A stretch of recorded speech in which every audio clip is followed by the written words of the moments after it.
Welcome back to Sportsworld. Now, in the 1960s, frustrated surfers got around the winter months by inventing a new sport, snowboarding. Well, that activity has now become extremely popular in its own right, but now a new craze is hitting the slopes. Like its predecessor, snowkiting is an offshoot of another water sport, and as Joanna Gasharowska found out, it's taken off big time.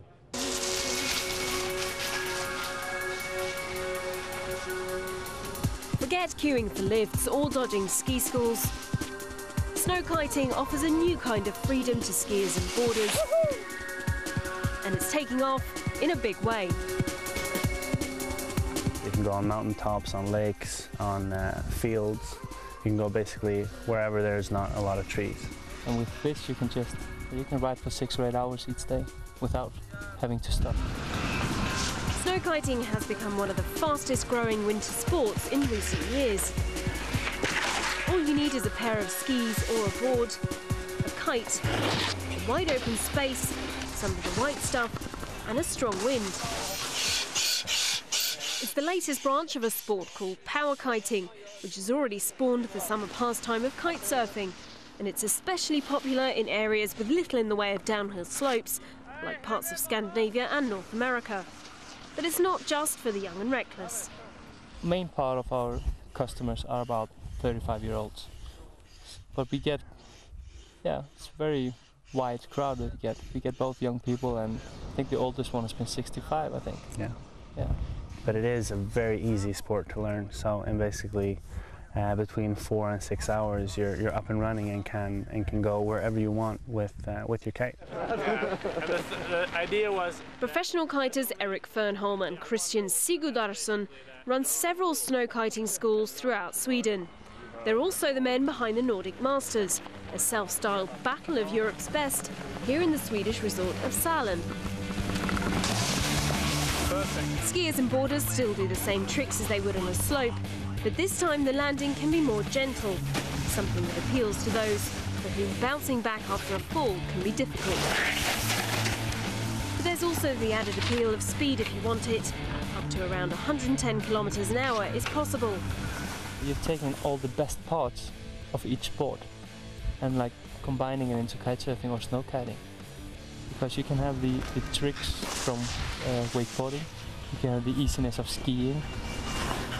Not one for sitting back and watching, I decided to try it for myself. Is someone going to be holding me at the back? We can do that, definitely. You won't really need it, but we'll do it. I don't want to take off. First, a theory lesson on how to harness the power of the wind. So when you steer here, you pull in left or right. Left, right. And the more aggressive steering you do, the more power you have. So you get it up. And with that in mind, great. It was time to get my hands on the kite. Well, this is one of the smallest kites they have. It's a training kite. And it's fairly easy to steer, but as you can see, pulling me right off my feet. Out. Sit out like this, and you turn left, like that. And you're flying again. After getting to grips with the basics, it's on to the beginner four-line kite. Just approximately here. Around there, okay. Yeah. Otherwise you won't be able to stand on your feet. Great. And then learning how to walk while strapped in. Yeah, this is perfect. Like up in that direction, yeah. Well, I've had all the training. It's time to put it all into practice. I've got my harness on, a leash, and I've got a pair of skis, because skiing apparently is easier than snowboarding in this sport. So let's get this show on the road then. Great, and then you can stop. We have the right of way. Okay, I'm gonna just keep the cat slow.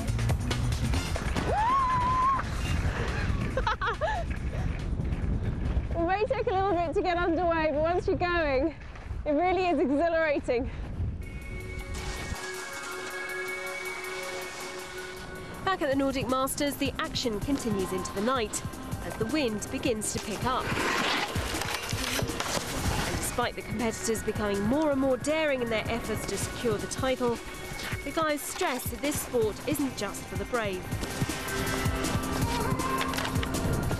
We want people to try it, we want people to learn, and I just love to see just families rigging one kite each and going for miles and miles across the mountain, so they can use the kite as a transportation, so they can go wherever they want, which would be very fun to see. So if you're tired of following the crowds, try strapping on a kite and getting a second wind. Joanna Gajarowska, Al Jazeera, Sälen in Sweden. Yeah, absolutely unbelievable pictures in that piece there. Not sure about Joe's kite surfing though.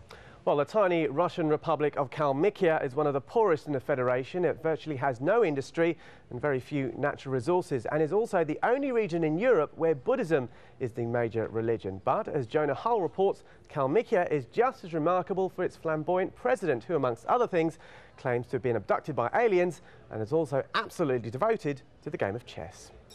Peering out across the steppes, the city of Elista, capital of Kalmykia. For the adventurous traveller, the tiny Russian Republic is the only Buddhist region in Greater Europe. The capital's towering temple, the largest of its kind on the continent. But there's more than just Buddhism here. There's chess. The game is everywhere, played in downtown squares, taught in the classroom, celebrated with an entire village in its name. Chess City hosted the World Championships in October last year. It's all down to this man, head of the Republic and president of FIDE, the World Chess Federation. It's my idea, it's my dream, and this idea, this is my dream I mix into life, and now everybody can see this, not dream, this is real Chess City. Chess City is a monument to Kirsan Ilyumzhinov's dream to make his beloved homeland the home of world chess. Dream or obsession. As un-Russian as a Buddhist temple, this is middle-class suburbia with no middle class to live in it. Behind the glistening facade, disuse has led to crumbling decay. The multi-millionaire former car dealer turned president is undeterred. He plans to make it even bigger. This is what is existing. Yes. And this is in 10 years it was built, I think. During 10 years we finished here. So what exists now is this portion here, and you plan to build all of this in 10 years. In 10 years, yeah. During the 10 years. The president is a former chess professional, local champion by the age of 14. Call it stupidity, but it seemed only right to challenge him to a game. I'm wondering if perhaps you have 2 minutes for a game of chess. 2.5 minutes. Okay. As a competitor, the president almost earned the title chess master. These days, he's more of a social player, and a very sociable one, as it turned out. Draw. Draw! Yeah. It can't be a draw. Draw. I accept. Spending $100 million on building a Buddhist temple and a city of chess is money that would be much better spent on roads, hospitals, schools. What do you say to that? For roads, for schools, I spent more than $2 billion. 10 years ago, it was no gas pipeline to people. And now 90% of Kalmyk people can use the gas in the houses. And now they have water. And this is billions of dollars which we spent for the good life of Kalmyk people. Indeed, Ilyumzhinov has breathed life into the tattered economy here. But more than that, he believes chess has put Kalmykia back on the world map. Jonah Hull, Al Jazeera, Elista in the Republic of Kalmykia. Definitely a character, the president, not Jonah Hull. And you can see more of Jonah's interview with Kalmykia's president on our website. You can watch Meet the President at aljazeera.net/English.